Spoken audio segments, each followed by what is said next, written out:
প্রিয় সপ্তম শ্রেণীর শিক্ষার্থীরা, শুভেচ্ছা নিও। আজকে আমি তোমাদের বাংলাদেশ ও বিশ্ব পরিচয় বিষয়ে নতুন বই থেকে অষ্টম অধ্যায় এর ৭৮ পৃষ্ঠা থেকে কাজ ২ এর সমাধান করে দেব। প্রথমে তোমাদের বলবো, যারা আমার চ্যানেলটি সাবস্ক্রাইব করো নাই তারা আমার চ্যানেলটি সাবস্ক্রাইব করবে এবং আমার সাথে থাকবে। তাহলে চলো আমরা ক্লাস শুরু করি। বাংলাদেশ ও বিশ্ব পরিচয় অষ্টম অধ্যায়, পৃষ্ঠা নং ৭৮, কাজ ২। যৌতুকের কারণে সমাজে কি কি অপরাধ ঘটতে পারে সে বিষয়ে দলীয় আলোচনার মাধ্যমে উপস্থাপন করো। তো চলো এখন আমরা এর সমাধান দেখে নিই।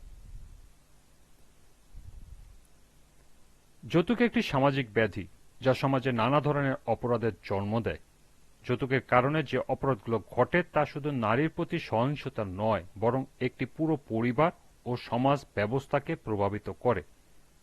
যৌতুকের কারণে সমাজে যেসব অপরাধ ঘটতে পারে তা নিম্নে উপস্থাপন করা হলো। ১.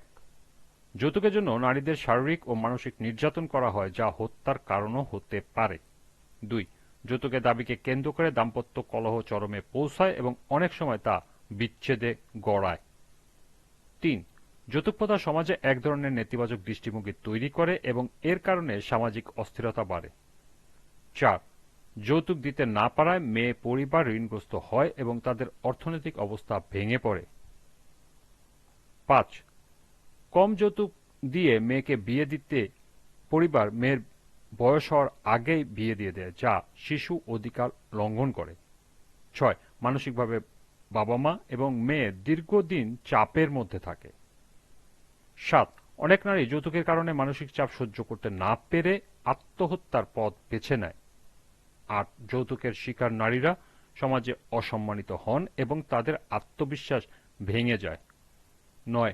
যৌতুক প্রদানে অক্ষম হলে দরিদ্র পরিবারগুলো আরো বেশি দরিদ্র হয়ে পড়ে। এবং সর্বশেষ ১০. যৌতুককে যারা স্বাভাবিক মনে করে তারা ভবিষ্যতেও অন্যায়কে বৈধতা দেয়। এতে সমাজে দুর্নীতি ও অপরাধ বেড়ে যায়। এই ছিল ৭৮ পৃষ্ঠার কাজ ২ এর সমাধান।